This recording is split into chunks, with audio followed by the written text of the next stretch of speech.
Food for thought, vote values, part 3. Now someone may ask, why food for thought? The reality is, we are gradually getting overwhelmed with the plague of thoughtlessness in our nation, in our generation. One of our close staff observed the other day that things we should think about in this nation are quickly turned into jokes, jesting. No action is taken. And the subject matter gets quickly forgotten and permanently swept aside. On the other hand, things that deserve no thought at all, that should be considered as frivolous and mischievous jokes from at times people of questionable sanity, are turned into subjects of discussion and distraction from core objectives at hand. Serious things are treated as jokes, and jokes are treated as serious things. It is the plague of thoughtlessness and disfocus that has bedeviled our land for a long time. But the fact is, there is a link between thought and result. Thought determines result. Quality of thought determines quality of result. If we must have quality results, we must think qualitative thoughts. The reason why we have not experienced much of qualitative results as a nation is because we have not embraced qualitative thinking as a people. Our mentality determines our destiny. Our mindset determines our outcome. If we don't think, we sink. Until we activate our brain, we do not actualize our gains. To change our season, we must change how we reason. Something to think seriously about today is the level of disvalue, disregard, and disrespect the political class have for the people of Nigeria. We have to think about it. When the two major political parties in the nation made their choices of presidential and vice presidential candidates known, their lack of value, lack of regard, lack of respect for the Nigerian people was affirmed. The extent to which the interest, the yearnings, and the aspirations and welfare of the people didn't matter to them was validated. The degree to which the people of the nation have been taken for a ride, taken for granted by the political class, was authenticated. Their insensitivity, inconsideration, indifference, apathy, thoughtlessness, and imperviousness to the needs, the feelings, and the emotions of the Nigerian people was corroborated. It was made crystal clear. Why? One of the big two political parties in Nigeria chose a Muslim northerner as presidential candidate, despite the fact that the current president is of the same religion, an ethnic group with the same. Even the common principle of fairness, justice, and equity instructs that if the presidency has been in the grip of a region and religion for as long as 8 years, the most reasonable thing is for it to shift to the southern region and Christian religion for the sake of balance and inclusivity. Now, the meaning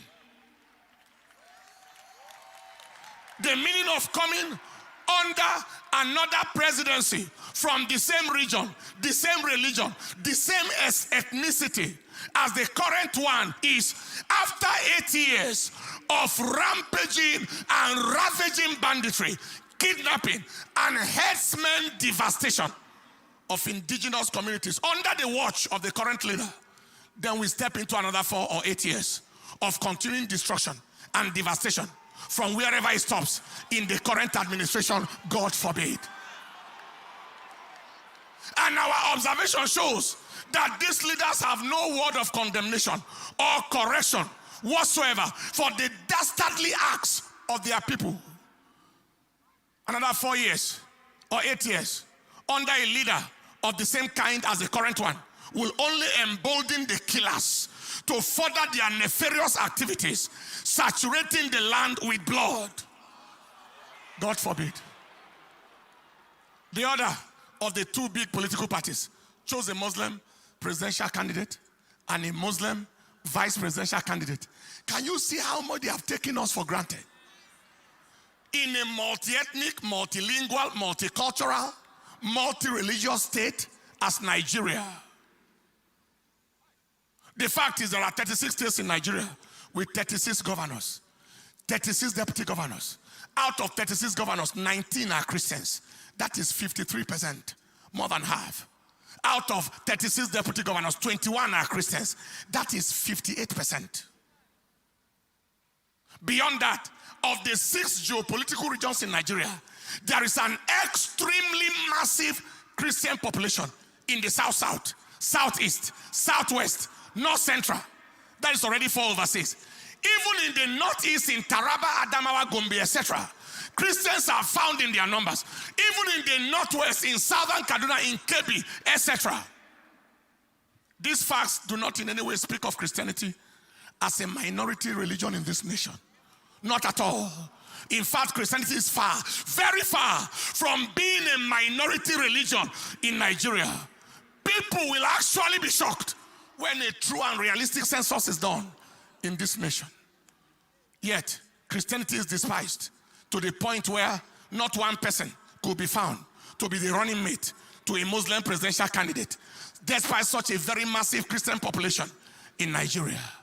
Yet, Christianity has been the victim of relentless attacks on churches and communities. We have witnessed, especially in this administration, highly lopsided, nepotistic, ethnocentric, religiocentric appointments in all realms. The armed forces, the judiciary, the executive, the legislature, the civil service, all lopsided appointments despite overwhelming Christian population in Nigeria. And now they want to place Muslim president and vice president on top of all of that, despite the fact that a Muslim president has literally ruled and ruined the country for almost 80 years now. And people are expected to watch on in cowardice and timidity. That will not happen. The conclusion is the two big political parties, as well as the leaders of our land, have shown us no value, no respect, no regard for the people of the nation. They are solely driven by personal interests and at times religious and ethnic interests. We are therefore left with no option than to totally reject the action of the two political parties for insulting our collective sensibility, undermining our human dignity, and desecrating our worth and value as a people. Only one credible, reasonable, sensible choice is left. Only one. Only one credible, reasonable, sensible choice is left. And you know, do you know? You know. Vote value, vote principles, vote character, vote capacity, vote fairness, vote justice, vote equity. Stand up on your feet.